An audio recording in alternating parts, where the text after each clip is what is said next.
I guess that we need to remember that sometimes we need to go through some growing pains to have a bold vision. Okay, so here we are, Palm Sunday. Boy, doesn't time fly fast. I don't know, it seems like the older you get, the quicker it goes. But so we're celebrating the divine presence within. That's what Palm Sunday is about. It commemorates Jesus' entry into Jerusalem. And he was riding on a donkey calf while his followers shouted, "Hosanna," and waved palm leaves and branches. And there was a lot of joy on this occasion.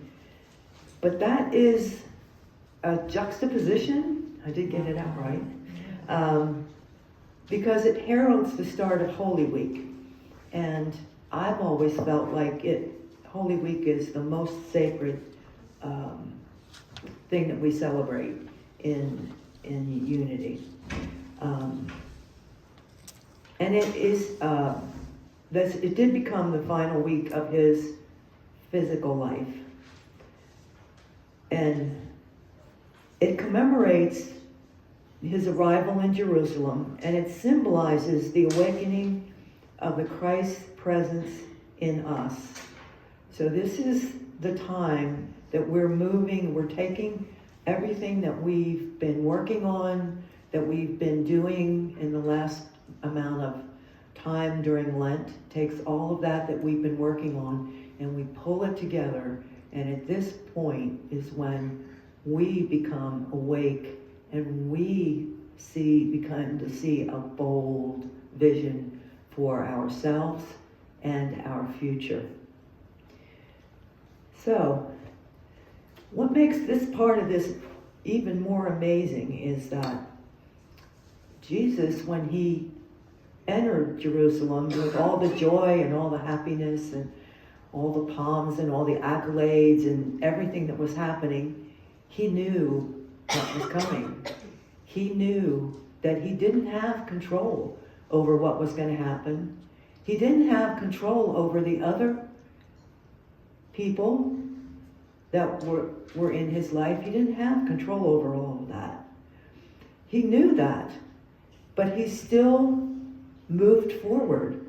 He still took the next steps that he knew through his praying, through his meditation that he had been doing for the last 40 days. He still knew that that was what he was supposed to do. We wouldn't be surprised if we could really see what our future was. There might be times when we would not want to move forward, when it would be too scary and we would feel too maybe not worthy of it, maybe not strong enough or whatever. This is what we can look at now. And he didn't know what the following days would unfold, or even if he would survive. So over the years, we've been taught a lot about the Easter story, and it's humbling and inspiring to learn it again and again of Jesus' last week on earth, his peace and his purpose. He knew his purpose. He was in peace. He had love, and he had acceptance and a deep capacity for forgiveness. We all have that as well. We just don't always remember it. So what can we learn from this Palm Sunday? Maybe it's the lesson that for anything to be accomplished, it must first be begun. We have to start it. That holding a vision of a promise fulfilled keeps us going during our more difficult moments. That the possibility of disappointment and failure need not dampen our joy to start our willingness to persevere. So we need to remember all of this. And we can feel inspired to follow Jesus' actions and express more of the love, peace, joy, and light of our Christ nature. So Palm Sunday teaches us the power of spiritual living. So we're talking about a different kind of power now. We're talking about a power of spiritual living. When we answer the call of our hearts, and each one of us has a call within our heart somewhere, we grow more fully into the awareness of our oneness with Spirit, with all that is, with the divine. The matters of the world will eventually fall away for all of us, as they did with Jesus. But as spiritual beings, we live on eternally, rooted in the truth of God. And I'll bring this here. We talked about grounding the last week or so, and it seems like we're just moving. I don't know who selected these things that we focus on, the themes, but it seems like we're just moving along, one step in front of the other. So we are students of truth. We call, at the beginning of Unity, we were known as truth students. And so that gives us the idea that we're always studying, always moving. So I want to talk a little bit about faith without an if. So sometimes there's turmoil and confusion in our life, and we find it difficult to hold on to our faith that God is in charge. Has that ever happened to you? Feel a couple little chuckles. It happens sometimes in a period of time, or sometimes within 24 hours we can be from one extreme to the other. But too often we pray with our lips and our minds, but not with our hearts. We have to go beyond our conscious thinking minds and reach deep into the subconscious, where all the doubts are stored. We must reach the heart, the feeling of our emotional nature. That's where we need to go. We need to get past all those physical things.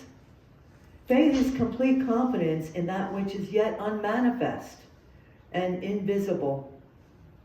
We have a tendency to want to see things before we believe them. I think there was a story I used to say when I was young that I'm from Missouri, I have to see it to believe it. Show me. And I've changed that now. I know that when I believe it, I will see it. But we still have that tendency to want to see before we believe, but we must learn to walk by faith and not by sight. By faith that what we've been studying and what we're taught is the truth. We are often like the small boy who was asked to define faith. And he said, well, faith is believing what you know ain't so. How about that? To think about that. The appearance may say it isn't so. We probably have appearances in our lives off and on that says, this isn't so. I see something different. This isn't so. But faith can see us through the appearance. And faith knows that with God, all things are possible, not just on our own. So I'm going to share a little story with you. It's a really short one that illustrates this. So this is a little book that I have from my days that I was going to the village and studying, and it's called Putting Life Back Together by Marion R. Brown. And she's not really a well-known Unity minister, but she is a Unity minister. So here's what she says. Okay, I'm in the wrong place. My first real experience with faith was when I was quite new in my search for truth. Remember, we were considered truth students. My uncle had made his transition, and we felt it was time for us to move out of our aunt's home into a place of our own. We found a place and were to move in 2 days. It was then that our faith was tested. We heard that the company my husband worked for had gone into the hands of receivers, and his services were no longer needed. This was the heart of the Depression days.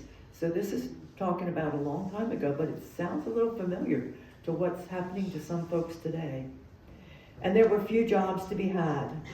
We had very little money. It appeared to be impossible for us to make the move we so much desired. However, in my newfound faith, I did not give up. I took the Bible, let it fall open where it would, closed my eyes, and let my finger go down the page until I felt the urge to stop. I opened my eyes and read, "For I, the Lord your God, hold your right hand. It is I who say to you, fear not, I will help you." And that's from Isaiah 41:13. A thrill of joy went through me, and it seemed that I actually felt my hand in God's. We accepted this as our answer and joyously made the move. 1 week later, we were notified that the company had been taken over by another, and my husband was to resume his work. He was given another job for the new company that doubled his pay. Now, I share this with you because even though it's an old story, it's an ongoing story today. If we just can hold on to the truth that we're learning and studying, I would venture that some of us have had similar experiences in our lives, and some of us maybe are going to have similar experiences as we move through our life. And it's a timeless story. This was the Depression, but it's a timeless story. Things move, things keep moving. So how often do we deny our good because we fear to step out in faith and trust God's guidance? That little story about opening the Bible and letting our finger fall where it may, that's one of the little tricks that we can use if we feel like we need guidance. That's one of the little things, one of the first things that I learned. And sometimes I felt a little frustrated with that because I felt like I just didn't understand what the guidance meant. But what I can assure you is the more you find little tricks that you can use to get your answers, the more they will work for you. So many people have the idea that God solves problems for them. Here's another one. They think of faith as a passive thing, sitting down and letting God do it, or something outside themselves performing a miracle. How often have we felt like that? Like the thought that came to my mind this morning because of driving, was the idea of Jesus take the wheel. We think that we can just sit back and listen and wait and let somebody else do it for us. Well, that's not what happens. It's more like riding a double bike for two, a bicycle for two. Each one of us has to, Spirit, God, Jesus, whatever you want to call it, each one of us is part of it. Spirit and us, we work together. We have to do our part so that Spirit can do his.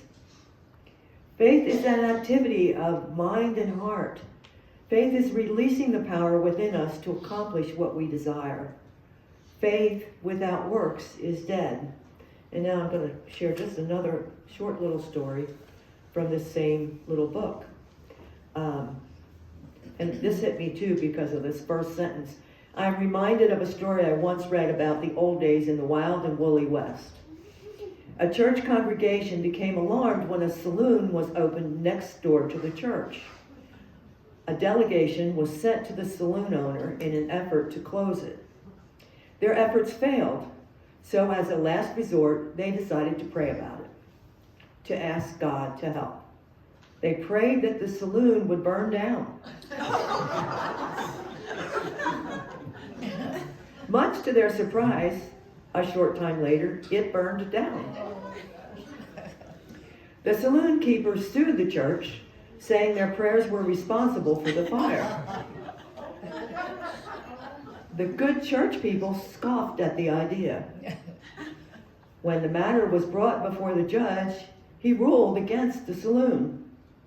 But, he added, it's obvious that the saloon keeper has more faith in prayer than the church people do.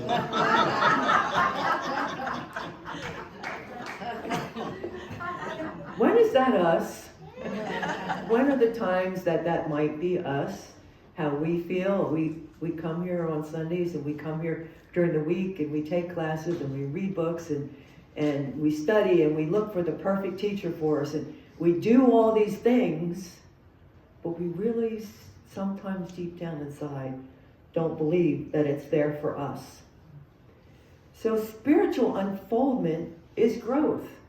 As we start to practice taking small little steps and start to become more comfortable being able to depend on us getting our answers, as we find a little nudging, maybe I think I should take this with me today.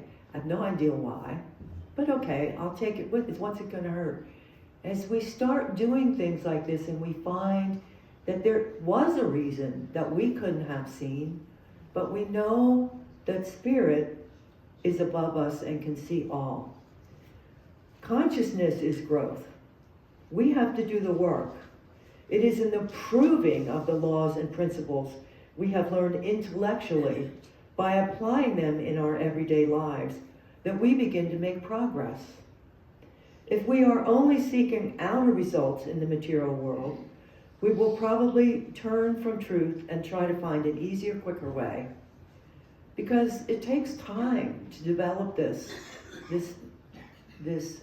being able to rely on our bold vision that we have for our future. This realization is an impetus for steadfastly applying the laws we have learned. And here's the other thing that I think is so important. We have to apply the laws we have learned until we're going to learn the next one. It's not about perfection of being perfect. It's about taking the next step, whatever that next step is for us. The frantic need to know the truth all at once is not what we need. We need to know what we need to know when we need to know it, and not before. Jesus spoke about having authority because he demonstrated every law and principle that he taught. He had authority because he did the practice. He did what it took to get there. If we are to reach that Christ consciousness, that bold vision that we have for ourselves, if we're to reach that, we go from one level to another. If we feel there is nothing else to learn, no new worlds to conquer, we begin to die. Our growth that we are talking about this month is taking the next step and moving on to the next thing. We need to have faith and trust in the changeless love and power of God. At times, all of us resist change, and we're living in times of really quick, fast change happening all the time. And we have no control of what others are going to do, of what's coming next. We can just keep that bold vision constantly moving towards the source, towards love, towards peace, towards joy, towards all of those things that Jesus showed. If we have considered the changes we have already gone through, we find that we were often prompted by a gentle urging within us to expand and grow. And as we respond to this urging, we open to growth and fulfillment. So growth may be also the result of changes we have not anticipated. We didn't know that COVID was coming, and yet I believe that we grew a lot through COVID. A lot of things changed. We opened up. New businesses were started. Things that we had never even thought of that we could do before COVID. Opening up to more technology and learning how to use it to share, not just with people in the room, but with people outside of the room, outside of even our communities. We learned all that through COVID. And they say hindsight is always 20/20. We didn't know that when we were going through it. We were doing the, oh, ain't it awful, the sky is falling. But it didn't fall, and here we all are. So we may not see each step of the future with certainty, but we can be certain that the light of God surrounds us. We say that every week, the light of God surrounds us. And I hope that we remember, part of it is we slow it down as we say it, to feel that within ourselves. Remind ourselves that that is who we are as we're making those statements, not just doing it by rote, but actually feeling it. So we may recognize this playing out in our own lives. But if we set aside our doubts and fears and keep our bold vision, we fall in love, we open our hearts, acknowledging we may eventually grieve the loss of a relationship. We strike out in pursuit of grand adventures, realizing we may fall, but we climb high, knowing we may fall far. But we keep going. We keep going. And so the exhilaration of Palm Sunday and the hosannas don't last. But as we struggle and stumble along our path, our dreams may dim. Our failures and defeats may feel like the end as we know it. But the story of Palm Sunday reminds us that fear of failure, embarrassment, and even death should not deter us from answering the call of our inner knowing, the voice that is spirit within. This is our divinely inspired call to grow, to do the seemingly impossible thing, to do the spiritual growth that brings us closer and closer to being able to express, as the Christ did, the truth of who we are. Thank you.